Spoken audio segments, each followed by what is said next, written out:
Hey guys, what's up? Manipulation and today, magre-react naman tayo dito sa sagutan between kay Ace Barbers at saka kay Miss Ali Soto. Doon sa mga hindi po nakakaalam, alam nyo bang si Ali Soto ay actually hipag ni Tito Sen, ni Bossing Vic, yung kapatid po nila, okay, na pangasawa po ni Miss Ali Soto. Yun yung pagkakaalam ko, no?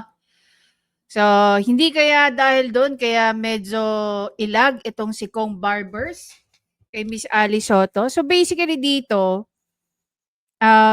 in-interview ni Miss Ali Soto si Kong Barbers, no? Kaya lang hindi maganda ang real talk na nauwi sa real talk galing po kay Miss Ali Soto. Panoorin natin.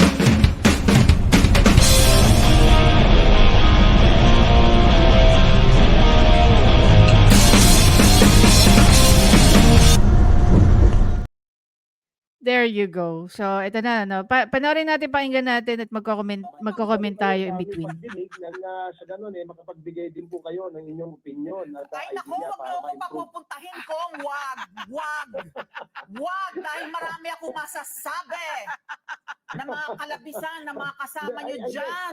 Magandang umaga, Ali and Pat. Magandang umaga rin po sa ating mga kababayan at Happy New Year sa inyo. Okay, ito na, Kong Ace, napabalita na ikaw ay gagawa ng isang TRICOM, from Quadcom, TRICOM, para nga laban dito sa mga trolls na gumagawa ng mga fake news at meron kang suspetsya na galing ito sa illegal na pondo ng mga pogos, no, na pinagbabawalan na.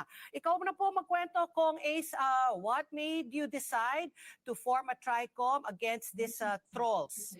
You know, this is a very interesting video, no? Because I really want to hear the statement of Kong Ace Barbers, no? Alam niyo kung bakit? Kasi isa ako sa pinadala nila ng sulat. Sa pagkakaalam ko, si Attorney Trixie, si Sir Mark Lopez, meron si Old School, tapos si Sir June Abines. No? Isa ako sa mga nakatanggap. So nagulat ako. Talaga ba? Ako talaga yung isa sa pinapadala ninyo? Kasi kung ang pag-uusapan nila rito, no, sa TRICOM na 'to, mag-iimbestiga sila kung kami ba ay tumatanggap ng mga pera galing sa kung kani-kanino, kami ba ay isang troll o kami ba ay isang bayarang vlogger. Ang una kong hahanapin sa kanila is patunayan nila sa akin na ako ay isang bayad na vlogger. No? Patunayan nila. Magpakita sila ng kahit ano na magpapatunay na ako ay isang vlogger at dapat yon merong sabihin na lang natin matibay na ebidensya na merong taong nagbabayad sa akin para batikusin ang mga ginagawa nila dyan sa kanilang mga hearing sa loob ng House of Representatives. Kasi pag hindi nila yun nagawa, hindi nila napatunayan na ako'y isang bayad, I will try to be in touch with Attorney Topacio at magpapatulong ako na mag-file ng another ethics complaint sa kanila. 'Di ba? Kasi tayo dito, no? Hindi naman tayo pipit bulag at bingi. Nakikita naman natin yung kalabisan na ginagawa nila diyan. Oh, kung walang kalabisan, bakit nagpa-file ng mga reklamo laban sa kanila? 'Di ba? So dito, pakinggan natin mabuti si Kong Ace. Yeah, okay. Una, salamat, no, Ali, no, na dahil nagkaroon ng pagkakataon na ma-discuss itong usaping ito dahil itong TRICOM po ay isang direktiba, no, ng ating speaker na mag-create ng joint committee to look into yung mga fake news peddlers, no. Ika nga, yung nagpapakalat ng mga fake news. Alam nyo kasi, simula po nung naging uso itong social media, dumami na ang mga vloggers, no? At itong mga vloggers na to minsan ay nagiging political analyst, nagiging journalist, no? Dahil ganun yung kanilang sistema, mukhang walang nagko-control sa kanila, no? Ito pong panuka. Ito Kong Ace, tanong ko lang sa'yo. Dapat nyo bang kontrolin ang freedom of speech. 'Di ba, under 'yan sa constitution natin, under the Bill of Rights. Anong nasasabi sa Bill of Rights natin?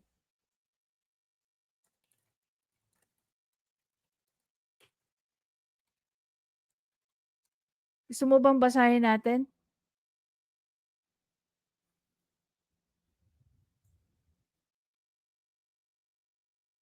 Freedom of speech is a fundamental right in the Philippines and even in the United States, protected by the respective Bill of Rights. Under Article 3, Section 4.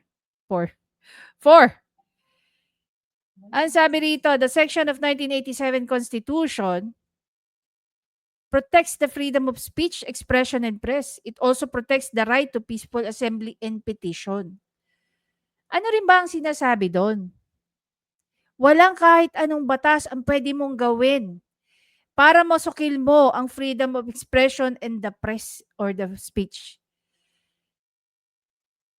Kayo, pag kayo binabatikos tungkol sa mga ginagawa nyo dyan sa loob ng House of Representatives, iiyak kayo at magpapatawag kayo ng resolution ninyo. 'Di ba?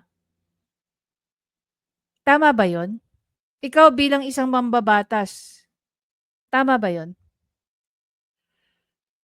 Kailangan ko pa bang i-quote dito yung sinabi ni Attorney Topacio?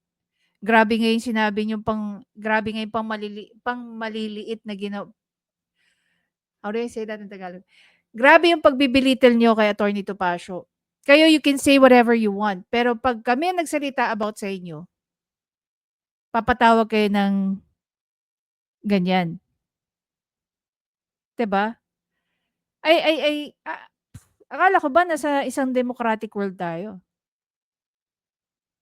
Ako, I'm not speaking on behalf of anyone else, no? Pero ako, I don't remember attacking any of you on a personal level. Laging yung komentary natin, yung patungkol sa inyo, ay patungkol dyan sa trabaho ninyo. Tapos para sa inyo, sinisiraan kayo. Kung ano nakikita namin, it's just a reflection of what you're doing. 'Di ba? Kasi nga hindi tayo bulag pipit bingi. Yung pananalita mo ba kay Colonel Grijaldo? Pinapatawag mo yung mga kakampi niya? Is that even a gentleman-like manner? Napaka-unparliamentary ng pananalita mo doon. Imagine niyo kayo mismo nagva-violate ng mga rules niyo dyan when it comes to languages na ginagamit niyo, mga speech na ginagamit ninyo, 'di ba? Lang ito ay hindi po para i-curtail yung kanilang freedom of speech o yung kanilang freedom of expression. In fact, gaya rin po sa ating mga kawani ng media, no, yung tri-media, yung radio, TV, and print, no, kapag bago po sumulat o magpahayag ng isang news yan, ay binabalidate po yung mga yung mga artikulo. At kumukuha rin sila ng mga magkabilang panig, no, bago po sila maglabas ng kanilang news article. Pero hindi naman kami journalist hindi naman kami mga raw, unfiltered ang mga sinasabi namin. Yun yung big difference natin sa media Ang media, pinipili nila kung ano ilalabas nila. Yan din naman yung sinabi ni Bongbong Marcos nung panahon na walang pumapansin sa kanya, di ba? Kasi tingin sa kanya ng taong bayan, karamihan ng mga tao is magnanakaw siya. Magnanakaw sila. Corrupt na pamilya at kung ano-ano pa. Because of their history. Ano sabi ni Bangag Jr.? He was only relying sa pag-share ng mga nangyayari sa kanya through vloggers. 'Di ba? When things are beneficial for you, you thank those people. Pero pag kayo na yung binabatikos, yan ang gagawin ninyo. Can you really legislate any law that will actually stop people from talking? That will become unconstitutional.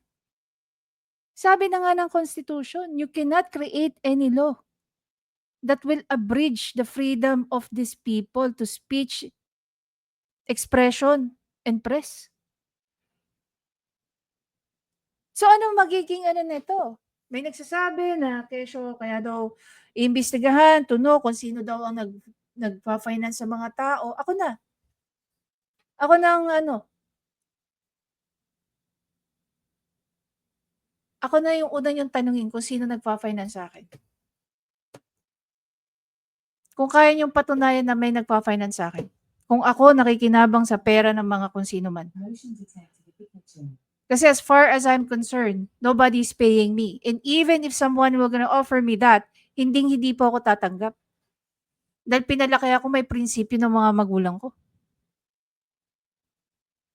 Hindi po ako magsasalita, hindi ako magkokomento dahil ako po ay inuutusan o may nagbabayad sa akin. Walang kahit isang taong nagbabayad sa akin. 'Di ba? Sige nga. So, sa social media ay wala na po yata yan. Yeah. No, basta na lamang kapag ikaw ay binayaran ng pogo o binayaran ng mga sindikato ng droga, gagawa ka na ng mga kwento, ng mga fake news para Yan yung pinag-uusapan namin ni Ma'am Joy kanina. I was talking to Ma'am Joey a while ago, no? Shout out to her. And tama nga yung sinasabi niya. More often than not, it has something to do that they want to prove that we are being paid by whoever. Yun ang challenge ko sa TRICOM na yan. Patunayan nyo sa aming lahat na ako, bayad ng kahit sino. Nakikinabang ako sa pera ng drug lord o sa pera ng pogo or kung saan. Kasi kung ipapatawag nyo ako dyan at hindi nyo mapapatunayan yan, you're just wasting your time, you're just wasting my time. Diba? Ganun lang yun. Dito lang makikita na natin kung gaano nila nilulustoy ang pera ng taong bayan sa walang kapararakan. 'Di ba? para manira ka ng mga kumukontra sa mga sindikatong ito. No, yan ang aming pananaw kung kaya nangangailangan na tingnan natin, no, at magkaroon tayo ng isang tinatawag na regulatory framework. Yeah. No, No, you cannot regulate that. You cannot do anything about that. Unang-una, hindi naman kami employed by whoever. I believe between those people that I mentioned na may nakatanggap na ng sulat. I don't think that somebody's, ano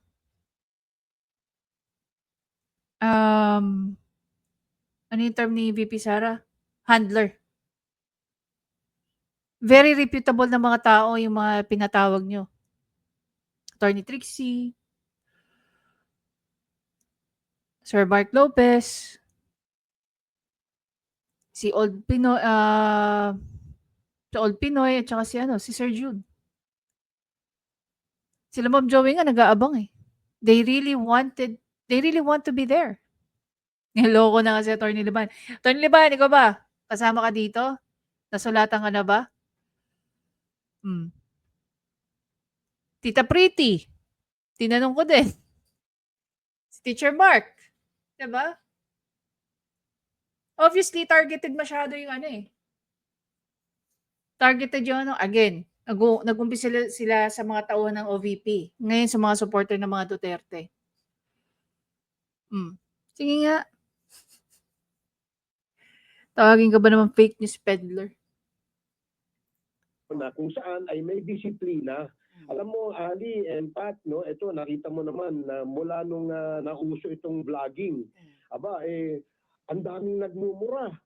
Lahat minumura, no? Walang may name calling, mayroong pagmumura, mayroong pambabastos, no? Lahat.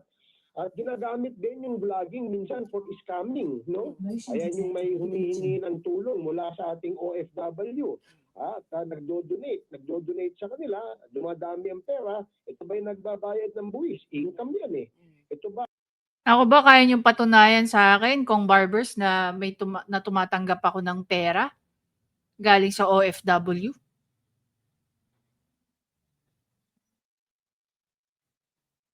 Sabi ko sa inyo, kung naman kinakain ko, galing yan sa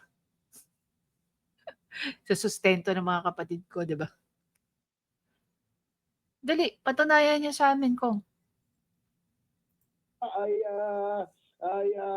regulated. So all these things ang dapat nating tingnan.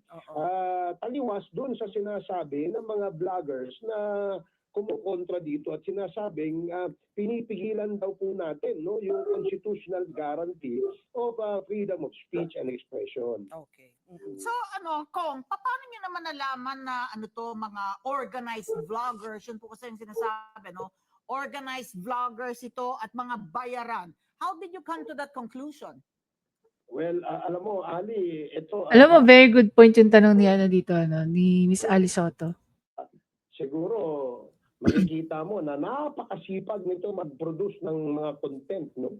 At itong mga content na to, they make sure na malaki yung viewership or yung engagement. Talaga ba? Kasi meron pong bayad ito, no? Na-monetize po nila itong mga views na ito, itong mga shares and likes na ito. But more than that, no? Alam mo, yung mga masipag manirang puri, mag-create ng fake news, hindi naman siguro gagawa ng ganyan yan na walang nagbabayad at walang nag-uutos dyan, no? Talaga ba? As simple as that, no? Kung Ace, dyan pa lang, magkakasubukan na tayo eh. Alam mo kung bakit? Gaya ng sinabi ko, what we're doing is basically, one, we're raising a question na masagot ninyo. You cannot even educate us with what you're doing. Diba? Number 2, puro kayong assumption. Ilang minuto lang ba ang kailangan mong gawin? Pag nakakita kami ng post galing sa iba, okay, sige. We agree to this, post namin. Kung tutusin, kayo yung original kayo yung author Kami nagko-comment lang kami. Tsaka here's the thing, no? One thing that you have to understand din, pag favorable sa inyo ang komento, pumapalakpak yung tenga nyo. Pero pag hindi favorable sa inyo ang komento, naggagalaiti kayo. 'Di ba? Dapat kung kaya mong tanggapin yung maganda, kaya mo rin tanggapin yung pangit. 'Di ba dapat mag-self-reflect ka kung bakit nasasabi ng mga tao yung sinasabi namin? Kung papatawag mo kami, patawag mo lahat ng taong nagko-komento diyan. Sa lahat ng video na pinopost, sa lahat ng comment na napopost. Patawag nyo. Kasi yung opinion namin, yung view namin, yun lang yung naririnig ninyo. Pero hindi nyo alam, collectively, people agree to what we're saying. Dahil maraming Pilipino ang hindi tanga at bobo. They can see what you guys are doing. We can determine and find out ano ba yan, no? Sa amin kasing paniwala, simula nung example lamang ito, no, yung sa Quadcom, no? Aba, walang humpay, no, yung kanilang paninira sa mga kasamahan ng membro nitong Quad Committee ito. In fact, pinalalabas pa nga nila na walang kredibilidad itong ating ginagawang pagdinig sa ating Quad Committee. So I think because of that, no, nagkaroon kami ng paniwala na meron talagang nagpupondo rito at hindi kami nagdududa na ang nagpupondo rito ay mga sindikato ng droga at sindikato dyan sa loob ng Pogo. No? Kaya nga Pogo... This is really funny, you know. This is really, really funny. As in, imagine niyo pinapatawag nila ako to attend their TRICOM because they believe that people like me is funded by Pogo and drug lords. Talaga ba, Kung Ace? Oh my God! Nagagalit kayo sa mga fake news peddler pero kayo mismo hindi nyo mapakita o magagawa na magpakita sa amin na kami nga ay bayaran ng mga Pogo at saka nitong mga, what do you call that, mga drug syndicate, whoever they are. 'Di ba? money at saka drug money ang binabayad dyan sa mga masisipag Oo. na mga vloggers na yan, na mga pseudo-journalist at saka mga pseudo-political analyst. Oo. So Mm. Kong Ace, this is Patpi. Yung how do you plan to run after them? Kasi mga trolls nga ito eh. So syempre they have fictitious names, their IP addresses are going to be difficult to trace. Ano yung ninyo? Ano yung mga Ali, hakbang, no? Patpi? Hindi, Oo. ito para maliwanag lang, we are not running after them. Okay. What we simply want to happen ay magkaroon ng isang disiplina o regulatory framework. Gaya ng sa inyo sa media, meron kayong KBP, di ba? Hindi kayo pwede magmura, hindi kayo pwede mag-peddle ng fake news, otherwise you will be sanctioned by the KBP. Siguro sa social media, wala pa pong ganyan siguro. Dapat tingnan at baka magpanukala tayo ng mga batas na mag-create ng parang disciplinary board. Ikaw ba naman na Ali, araw-araw kung maririnig mo yung isang vlogger. So, ang mangyayari pala sa mga content creators ngayon, actually, vlogging is different from being a content creator, just so you know. Then, ano na pinagkaiba natin sa media? 'Di ba? Ano na pinagkaiba natin sa media? Tsaka most of the time, like ganito. 'Di ba? We're doing a reaction video. Pinapakita naman natin yung source natin, tapos nagre-react tayo. So, yung sinasabi ko ba rito, magiging grounds na naman at sabihin ninyo na I'm being paid because I'm reacting to what you're saying? 'Di ba? Halimbawa, no, pagbukas mo ng iyong social media, walang ginawa kundi magmura, no? O hindi kaya mag-create ng kwento o mag-peddle ng fake news. Napaka-prevalent po ngayon ng fake news. Kaya nga, dahil nga... Parang ikaw. Parang ikaw. Nagpapatawag kayo ng mga vloggers saying that naniniwala kayo na yung mga gaya namin ay tumatanggap ng Pogo money. Kaya mo bang patunayan yan? Kaya mo rin bang patunayan na tumatanggap kami ng mga drug money? Kaya mo rin bang patunayan na kami ay, what do you call that? Bayaran ng kung sino man. 'Di ba?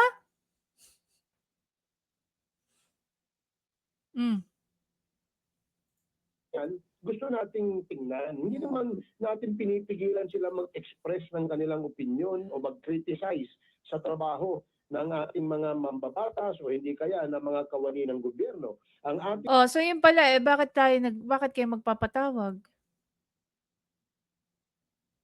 'Di ba? Bakit kayo magpapatawag? Ginawa na rin yan last year eh.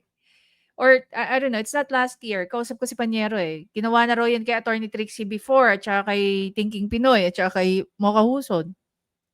Mocha Uson, 'di ba? Ba't hindi nila nagawa yun? Was it because it's unconstitutional for you to create a law that will abridge the freedom of expression, press, and speech ng mga tao? lamang gusto ay dapat meron po silang mga basihan bago po sila magbigay ng kanilang mga fake news, no? Ibig Oh, sabihin, ito. Sample, ito. Nagre-react tayo sa sinasabi rito ni Ace Barbers, di ba? Oh, between you and me, sino ngayon ang fake news peddler? Kasi kung magpapatawag kayo ng tao with that kind of thinking na itong mga taong pinatawag namin, bayaran ng mga pogo at ng kung ano, anong basihan ninyo? Ano mga pinanghahawakan ninyo?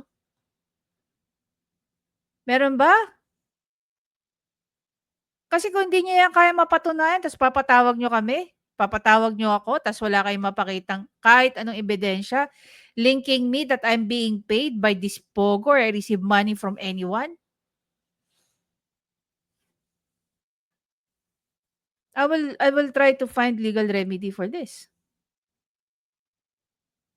'Di ba kung sino man magbibigay ng pro bono. Pero sabi ni Ma'am Joey marami daw mga volunteer na lawyers. Kung ang point niyo lang is magpapatawag kayo at para sirain kami, no, baka mag-backfire yan sa inyo. Lalo na kung di niyo mapatunayan na bayaran kami. bago ka magpahayag, dapat meron kang basihan na Oh, sabi niya, bago daw magpahayag, sabi na to ni Ace Barbers, bago daw magpahayag, dapat may basihan. So, ang tanong natin, anong basihan ninyo? Na kami ay tumatanggap ng pera galing sa Pogo, kaya sa mga drug lords o sa mga sindikato. Kaya nga ang tanong ko, between you and me, now, sino ngayon ang fake news peddler? naguhugutan, ika nga. Hindi pa ba yan sakop ng cyber libel law? It is. No? In fact, it is. No?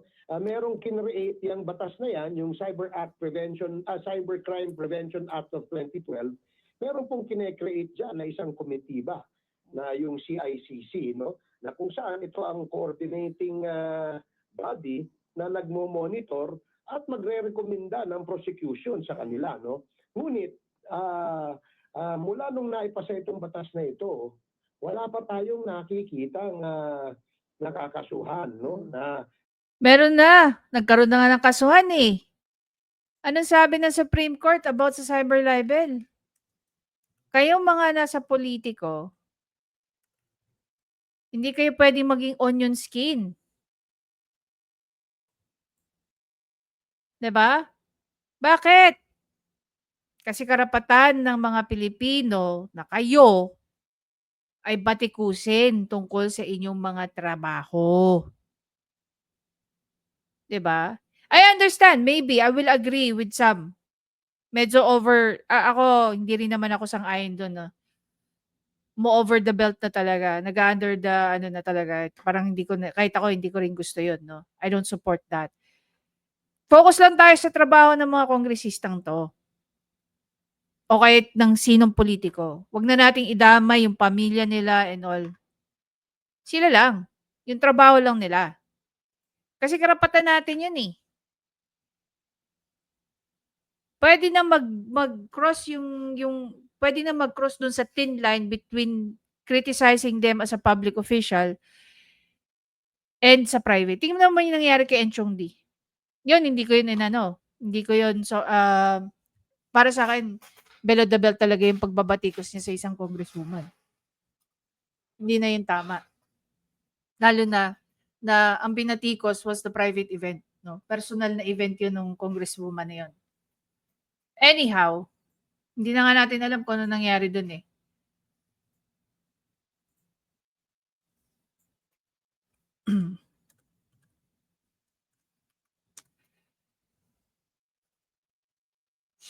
Ayun.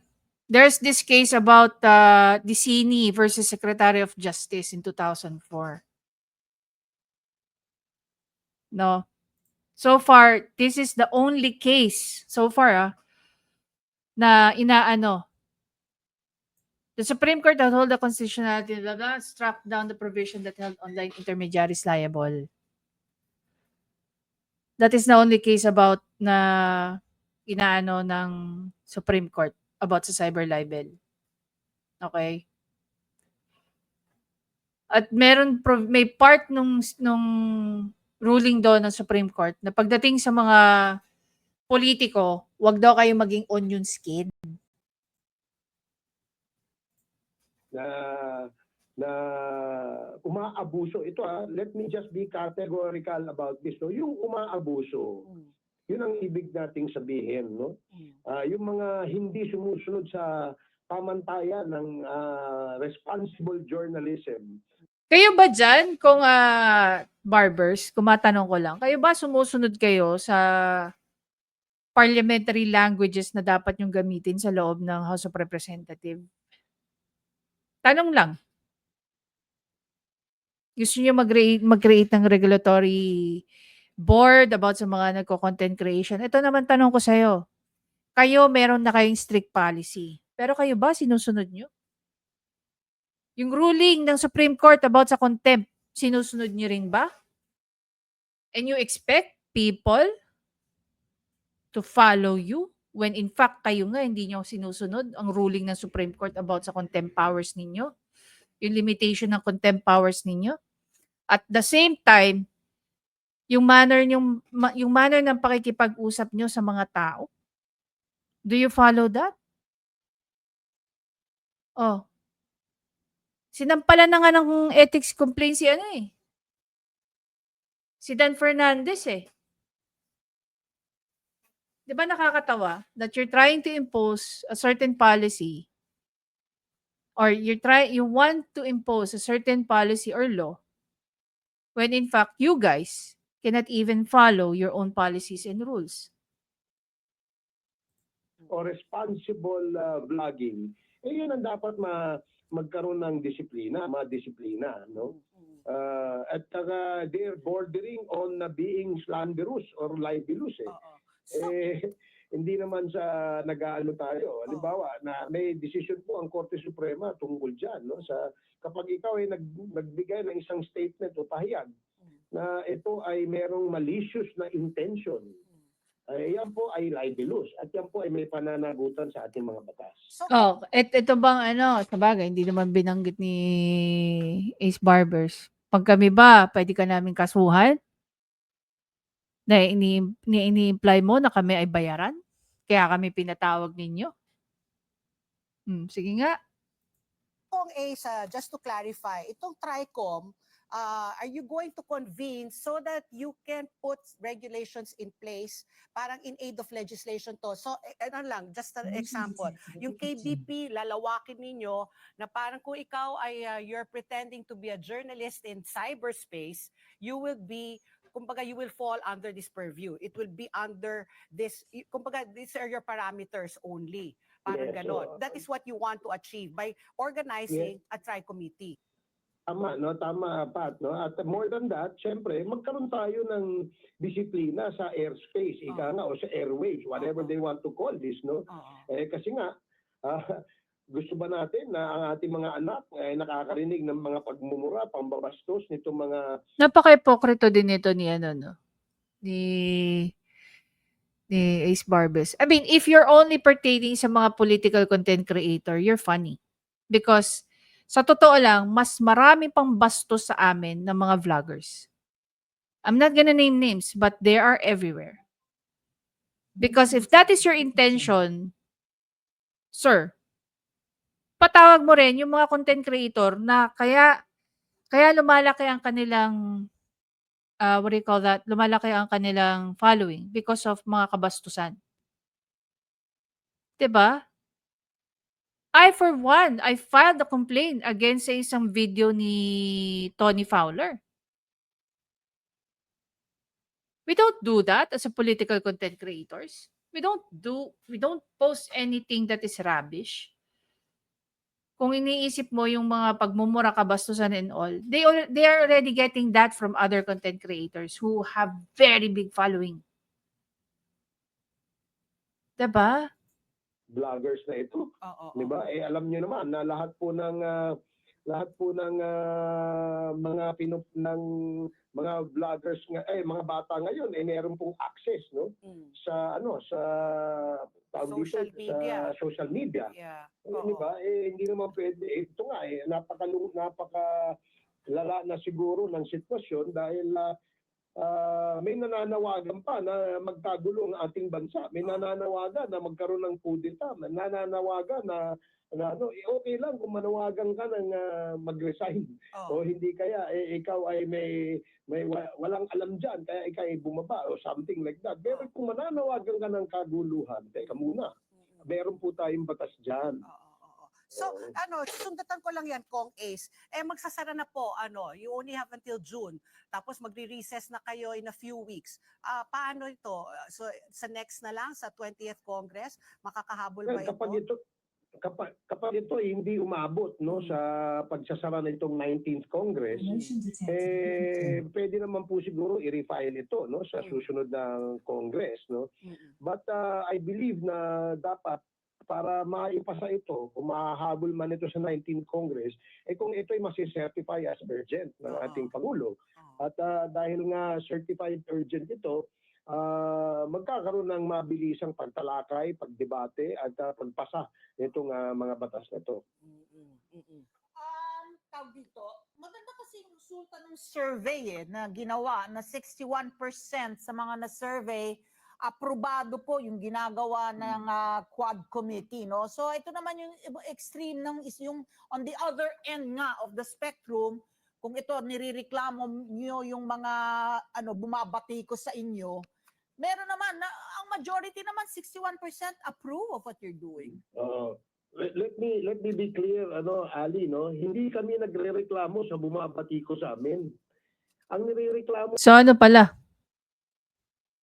po natin, kasama ng milyong-milyong Pilipino, pribado man o nasa gobyerno, ay yung pagkakalat po ng mga peking news o peking mga issue. Wala hong problema, mag-criticize sila sa amin, sabihin nilang bobo kami, sabihin nila kami, tanga-tanga kami dyan sa Kongreso, wala hong problema yon. 24 oras, 365 days in a year, pwede ho nilang gawin yon. Pero yung magpakalat ka ng fake news, na hindi naman wala namang basihan. Halimbawa, no, I'm just using the issue that was thrown at me, no. Ako tinawag na drug lord, no. Tayong dalawa lang naman nag-uusap, Ali at si Pat, no? Tatlo lang naman tayo. Gusto ko sana kayong tanungin, kayo ba'y naniniwala na ako'y drug lord? So alam mo Diba? kami, kasi nga, Napakasimple. alam mo pag din, Wala po kaming hinahabol. Wala po kaming attempt to curtail the freedom of expression and freedom of speech. Talaga? Bagkus, gusto pa namin palakasin ito. Pero dapat po meron pong responsableng pagpapahayag, no? Meron pong disiplina sa atin. Huwag po natin ituro sa mga kabataan yung mga pagmumura, pambabastos, dahil alam po natin yung mga anak at mga apo natin ay meron pong access sa social media. Ngayon, kung kayo ipapayag na matuto sila ng mga pagmumura at pagkakalat, kung na kasi nga role Ito yung juicy part. Gusto ko yung tanong dito huwag po ni natin ituro sa mga kabataan yung mga ni pagmumura, Ali Soto. Pakinggan natin. pambabastos, dahil alam po natin yung mga anak at mga apo natin ay meron pong access sa social media. Ngayon, kung kayo ipapayag na matuto sila ng mga pagmumura at pagkakalat ng fake news, doon po natin ipakita dyan sa hearing na yan. So mapapatunayan nyo naman kung na kasi nga nasa payroll ninyo ng nasa payroll ng mga illegal na pogo At saka drug lords. itong mga vloggers na to. So, gaya rin nila, no? Gaya rin Ito, dito ako interesado sa tanong na to. nila, tayo ay meron hong suspecha, no? Bakit ang aming basihan dito, hindi naman po siguro masipag na ito ay gumawa ng mga content para makapanirang puri kung wala pong nasa likuran nila. So basically, dito sa sagot niya ni Ace Barbers, hindi nila kayang i-prove yan. Tama? Tama ba ako? Hindi niya kayang i-prove yan. Suspecha lang niya yan. Babayad sa kanila. No, ako hindi ko naman nilalahat, no. Ali, marami po tayo magagaling, matatalino at mga responsableng mga vloggers, no. Ang nakakalungkot lang ay meron pong nakakasingit dahil nga po walang regulasyon, wala hong limitasyon, may nakakasingit na mga bugok diyan, no. Just like the perfect analogy of a basket full of eggs, meron pong mga bulok, no, yung mga wala hong utak, yung wala hong ginawa kundi gumawa lang ng pera. Meron nga diyan dating TV anchor hindi ko alam, laos na siguro, wala hong ginawa ito kundi sumakay sa issue para magkaroon ng content, no? Siguro nababayaran yung Sino kayang TV anchor yan? Hindi naman to si Christian Esguerra. Pati ba si Christian Esguerra, papatawag ninyo? kanyang mga content.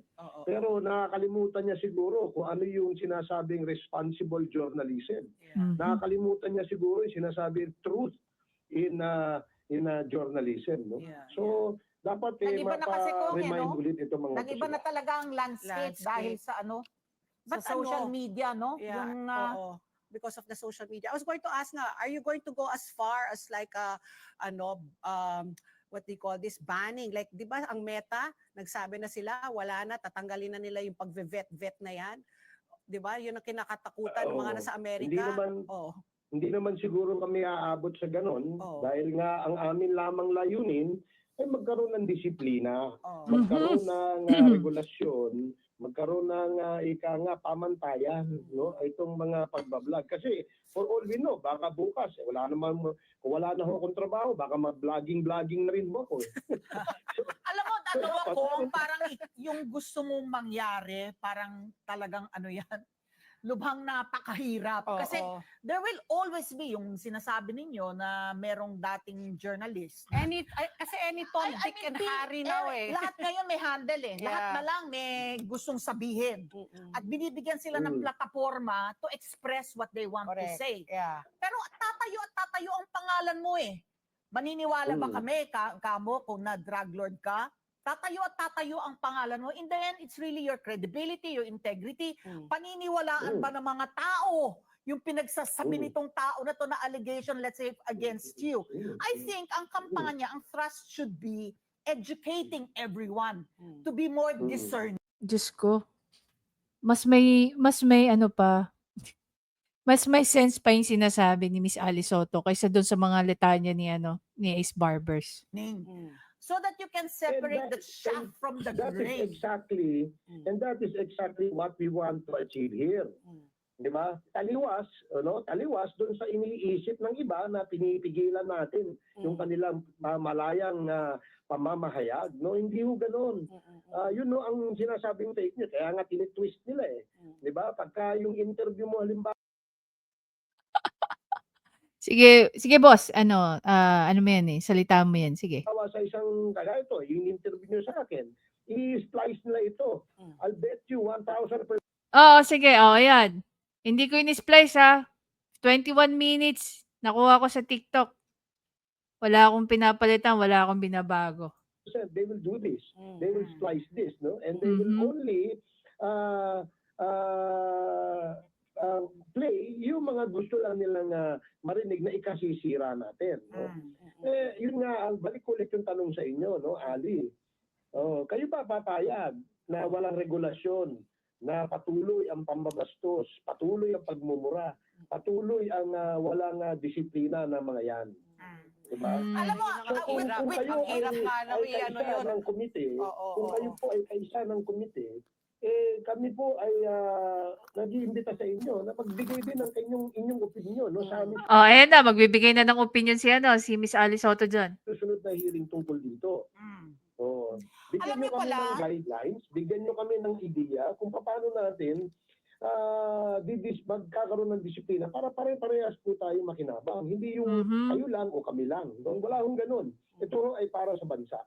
Kung Ngayon, itong balikan ano, ko ulit yung sinabi ng credibility. Kaya nga Ginagawa naitanong kayo ko ng kanina, ano, kung ano ba inyong pananaw, no? Kung kung hindi naman kami naniniwala na drug lord ako ka. isang drug lord. Oo. Sabi nyo, it's a matter of credibility. Correct. Di ba? Now, Yung ibig sabihin, how can you achieve tatayo that? yung pangalan mo, di ba, na hindi maniniwala. Kahit ang dali kasing mag-akusa. Di ba? Ang daling mag-akusa. Pero ako, for me, in the end, tulad nga sinabi mo, naniniwala ba kayo na drug lord ako? Hindi. Dahil tatayo ang pangalan mo eh, di ba? So ito ngayon, tingnan kita ng reaction kong binasura pala ng Department of Justice itong money laundering raps laban kay Cassandra Leong dahil sa kawalan ng ebidensya. This is after nga kasi, ebidensya, di ba, kinulong siya ng siguro 4 na nakita buwan, ng no? korte na merong walang hindi beyond reasonable doubt, may pagdududa, no? Kung ebidensya lang meron kasi how can a 21-year Diyos ko. May ebidensya nga. Dito pumapasok ang kabobohan mo Ace Barbers eh. Nag-a-agree naman tayo na may ebidensya. Okay? Ang problema, yung ebidensya hindi enough para makasuhan si Cassandra Leong. old Gaya ng sinasabi mo, suspetsa mo na kami ay bayaran. Ni wala kang ebidensya. girl, no? For that matter, be able to acquire so much wealth like that na walang klarong pinanggagalingan. Di ba? Hindi ba nasa kaso ng anti-dummy law yan, maaaring may gumagamit sa kanyang pagiging isang dummy, no? Diyos ko. Yun ang ano diyan eh. Yun ang but of course, marami pong kasong itinataw sa kanya. Pero lahat po yan, pinag-aaralan ng ating Department of Justice. Kung ano ba yung tatayo sa korte? Ano ba yung mabigat ang ebidensya? Maaaring may ebidensya pero hindi po mabigat. Dahil remember, kapag criminal ang kaso, kailangan built beyond reasonable doubt. Ayun naman pala eh. So, ibig sabihin, yung ebidensyang ginamit laban kay Cassandra Leong was not enough, no? To say na meron siyang ginawang mali. Kasi nga, ano basihan nyo? Suspetsya. Okay, sige po. We know you have to go at 9 o'clock. Meron yata kayong Quadcom meeting ulit. So, Congressman Ace, babalik po kayo para kuikwento kung makakaabot nga itong TRICOM bago magsara po ang 19th Congress at kung magkakaroon na po ng mga bagong regulasyon tungkol po dito sa mga fake na nagpapanggap ng mga journalists sa social media. Maraming salamat po, Kong Ace. Thank you, Ali and Pat. Sana makadalo kayo sa aming pagdinig. Ito na yung magandang part. Sa ganun makapagbigay din. Padala mo kasi ng invitation, boss. Ano sasabihin ni Ali Soto dyan? So, palpal ka. Po kayo ng inyong opinion at Ay nako, idea wag para mo ako ma-improve. papupuntahin kong wag dahil marami akong masasabi ng mga kalabisan ng mga kasama nyo dyan. Hindi pa ako nakakapag-umpisa kong. Dahil aminado naman kayo, kalabisan din yung ginagawa ng ibang kasama nyo dyan. Kalabisan. Oh. Well, I will guarantee you na dahil ito po ay isang pagtalakay ng issue na may national importance at para po sa atin to, para po sa ating bayan, kailangan namin ng mga opinion mula po sa mga experts kagaya ninyo, no? Pagdating sa journalism, pagdating sa experience, kailangan po natin yan. Dahil kami po, hanggang paggawa lang ho kami ng batas, kami po ay dapat giyahan o gabayan nitong mga expert dito sa industriya nito. Oo. Simple lang kong in much the same way as we would want people to respect us. Ganun din sana yung ginagawad nating respeto. Yes! Way to go, Miss Ali Soto. Thank you so much for saying that. Simple pero rock. Ating kapwa. Yung ibang kasama nyo talaga, arguably talagang they cross the line sa mga pagtrato po nila sa mga resource person na iniimbita dyan. And with that, Happy New Year, Kong. Hindi ka drug lord. Walang maniniwala na drug lord ka. Very Nice one. Hindi ka na nga nakapag-comment dyan si Ace Barbers. Ako yung ipatawag ako with that mindset na iniisip na lang ako ay isang bayaran, parte ako ng isang organized group or what, talagang nakakatawa. And ang basehan nila, suspetsya. Isang matinding suspetsya lang. Kaya ka naging parte ng isang organized